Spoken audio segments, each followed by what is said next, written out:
लोग बात करेंगे उत्तर प्रदेश सामान्य ज्ञान यूपी जीके एमसीक्यू क्वेश्चन 50 अति महत्वपूर्ण प्रश्न इस वीडियो में लिए गए हैं। तो सभी लोग यहाँ प्रैक्टिस से लगाइए और देखिए आपके कितने क्वेश्चन सही हो रहे हैं। जितने भी परीक्षाओं में यूपी जीके पूछी जाने वाली है तो यह वीडियो उन परीक्षाओं के लिए बहुत ही महत्वपूर्ण रहने वाला। उत्तर प्रदेश के उत्तर वैदिक काल की प्रमुख नदियां कौन सी थी? तो उत्तर प्रदेश के उत्तर वैदिक काल की प्रमुख नदियां कौन सी थी? ऑप्शन दिया गया है गंगा और सरस्वती, ऑप्शन बी घाघरा और रावी, ऑप्शन सी गंगा और ब्रह्मपुत्र, ऑप्शन डी यमुना और सरस्वती। तो सही उत्तर होगा ऑप्शन नंबर ए, गंगा और सरस्वती उत्तर वैदिक काल की प्रमुख नदियां थीं। उत्तर प्रदेश की गंगा और सरस्वती उत्तर वैदिक काल की प्रमुख नदियां थी। तो सही उत्तर ऑप्शन नंबर ए होगा। गंगा नदी भारत के उत्तराखंड के पश्चिमी हिमालय से निकलती है। तो गंगा नदी कहाँ से निकलती है? तो भारत के उत्तराखंड के पश्चिमी हिमालय से निकलती है। सरस्वती नदी की बात करें तो सरस्वती नदी एक पवित्र नदी है जो ऋग्वेद के साथ साथ अन्य वैदिक और उत्तर वैदिक लेखन में प्रकट होती है। यह वैदिक धर्म में महत्वपूर्ण थी। ऋग्वेद की चौथी पुस्तक को छोड़कर सभी में प्रकट होती है। गंगा और सरस्वती दोनों उत्तर प्रदेश के उत्तर वैदिक काल की प्रमुख नदियाँ हैं। तो सही उत्तर ऑप्शन नंबर ए होगा। अगला प्रश्न, उत्तर प्रदेश के दोआब क्षेत्र को किस नाम से जाना जाता था? तो उत्तर प्रदेश के दोआब क्षेत्र को किस नाम से जाना जाता था पूछा गया। Option A Muzaffarnagar, option B Hastinapur, option C Madhya Pradesh, option D Prayagraj. तो उत्तर प्रदेश के दोआब क्षेत्र को किस नाम से जाना जाता था क्वेश्चन पूछा गया है। सही उत्तर क्या होगा? सही उत्तर होगा ऑप्शन नंबर सी मध्य देश। सही उत्तर ऑप्शन नंबर सी होगा। उत्तर प्रदेश के दोआब क्षेत्र को मध्य देश के नाम से जाना जाता था। मध्य देश पांच प्राचीन भारतीय उपमंडलों में से एक था जो गंगा यमुना नदियों के ऊपरी हिस्से से प्रयाग में दो नदियों के पार तक फैला था। मध्य देश का उल्लेख रामायण और महाभारत दोनों में मिलता है। तो मध्य देश का उल्लेख कहाँ मिलता है? रामायण और महाभारत दोनों में मिलता है।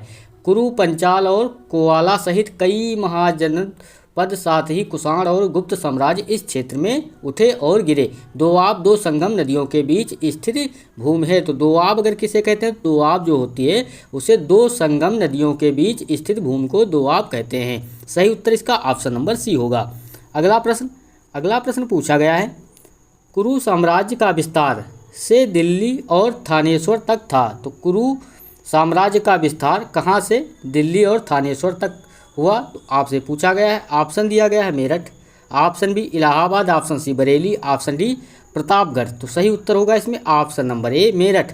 कुरु साम्राज्य का विस्तार मेरठ से दिल्ली और थानेश्वर तक हुआ। तो सही उत्तर ऑप्शन नंबर ए होगा मेरठ। कुरु साम्राज्य का विस्तार मेरठ से दिल्ली और थानेश्वर तक किया गया था। कुरु साम्राज्य मध्य वैदिक युग में उत्तरी लौह युग भारत में वैदिक इंडो आर्यन आदिवासी संघ के रूप में उभरा, जिसमें दिल्ली, हरियाणा, पंजाब और पश्चिमी उत्तर प्रदेश के कुछ क्षेत्रों के आधुनिक राज्य शामिल थे।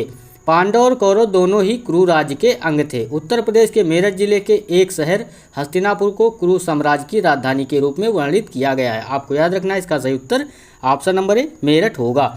अगला प्रश्न दिया गया है, निम्नलिखित में से कौन सा वैदिक काल में उत्तर प्रदेश के सभी प्राचीन राज्यों में से सबसे विकसित राज्य था? निम्नलिखित में से कौन सा वैदिक काल में उत्तर प्रदेश के सभी प्राचीन राज्यों में से सबसे विकसित राज्य था? ऑप्शन दिया गया है Hastinapur, option B Panchal, option C Kannauj, option D Kaushal. तो सही उत्तर होगा इसमें ऑप्शन नंबर बी पांचाल इसका सही उत्तर होगा। पांचाल एक उत्तरी भारतीय प्राचीन साम्राज्य था जो ऊपरी गंगा के मैदान के गंगा यमुना दोआब में स्थित है। तो पांचाल एक उत्तरी भारतीय प्राचीन साम्राज्य था जो ऊपरी गंगा के मैदान के गंगा यमुना दोआब में स्थित था। उत्तर वैदिक काल के दौरान यह प्राचीन भारत के सबसे शक्तिशाली राष्ट्रों में से एक था जो कुरु साम्राज्य के साथ निकटता से जुड़ा हुआ था। तो सही उत्तर ऑप्शन नंबर बी पांचाल होगा।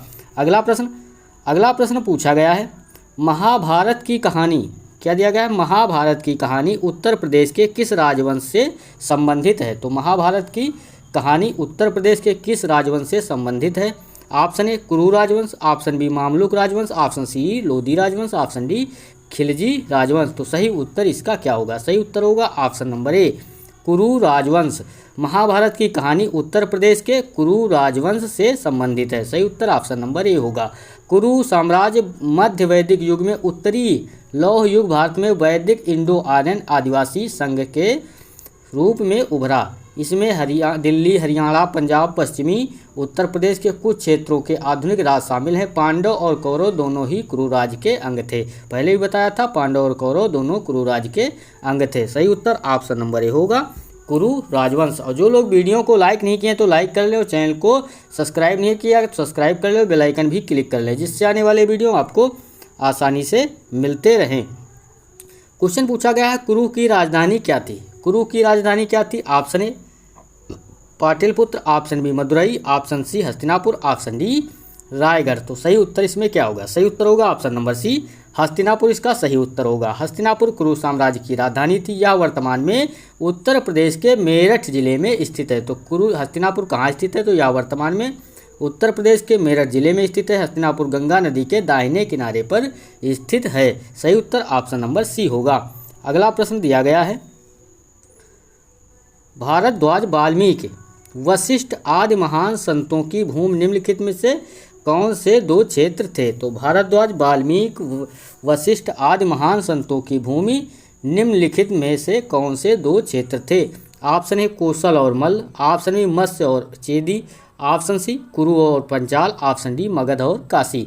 तो सही उत्तर होगा ऑप्शन नंबर सी, कुरु और पंचाल। भारद्वाज, वाल्मीकि, वशिष्ठ आदि जैसे महान ऋषि कुरु और पंचाल साम्राज्य के थे। तो सही उत्तर ऑप्शन नंबर सी होगा। वशिष्ठ सबसे सम्मानित और प्राचीन वैदिक ऋषियों या संतों में से एक हैं। वे भारत के सप्त ऋषियों में से एक हैं। भारद्वाज प्राचीन भारत में एक प्रसिद्ध वैदिक ऋषि महर्षि थे। वह एक प्रसिद्ध दार्शनिक, अर्थशास्त्री, व्याकरणवादी, चिकित्सक थे। अगला क्वेश्चन दिया गया है, भगवान राम की कथा किस वंश से संबंधित है? तो भगवान राम की कथा किस वंश से संबंधित है आपसे पूछा गया है। ऑप्शन दिया गया है Pratap, option B Devaraya, option C Ikshvaku, option D Sen. तो सही उत्तर होगा ऑप्शन नंबर सी, इक्ष्वाकु। भगवान राम इक्ष्वाकु वंश के थे। इक्ष्वाकु वंश का सौर या सूर्यवंश के नाम से भी जाना जाता है। इक्ष्वाकु राजवंश महान राजा इक्ष्वाकु द्वारा स्थापित एक राजवंश था। राजवंश या को सूर्यवंश या सौरवंश के रूप में भी जाना जाता था। बौद्ध ग्रंथों के अनुसार गौतम बुद्ध भी इसी वंश से निकले थे। तो सही उत्तर ऑप्शन नंबर सी होगा। अगला प्रश्न दिया गया है, लौह सामग्री और भट्टियां उत्तर प्रदेश के किस प्राचीन राज्य में पाई गई हैं? तो लौह सामग्री और भट्टियां उत्तर प्रदेश के किस प्राचीन राज्य में पाई गई हैं आपसे पूछा गया है। तो आपको इसका सही उत्तर बताना है, क्या होगा? ऑप्शन दिया गया कुरु और पंचाल, ऑप्शन बी हस्तिनापुर और अतरंजी खेड़ा, ऑप्शन सी काशी और कौशल, ऑप्शन डी राजघाट और शौक। तो सही उत्तर इसमें क्या होगा? जल्दी से सभी लोग इसका उत्तर बताएंगे, क्या होगा? सही उत्तर होगा ऑप्शन नंबर बी, हस्तिनापुर और अतरंजी खेड़ा इसका सही उत्तर होगा ऑप्शन नंबर बी। सही उत्तर ऑप्शन नंबर बी इसका होगा। और जो लोग वीडियो को लाइक नहीं किए हैं तो लाइक कर लें, और चैनल को सब्सक्राइब नहीं किया तो चैनल को सब्सक्राइब कर लें, बेल आइकन भी क्लिक कर लें, जिससे आने वाले वीडियो आपको आसानी से मिलते रहें। हस्तिनापुर एक प्राचीन शहर है जो कुरु साम्राज्य की राजधानी थी। हस्तिनापुर की उत्पत्ति का पता लौह युग से लगाया जा सकता है।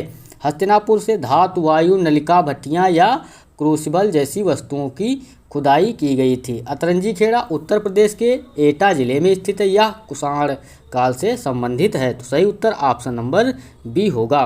तो सभी लोग इस वीडियो को लाइक करें, चैनल को सब्सक्राइब करें। धन्यवाद, मिलते हैं अगले प्रैक्टिस सेट में।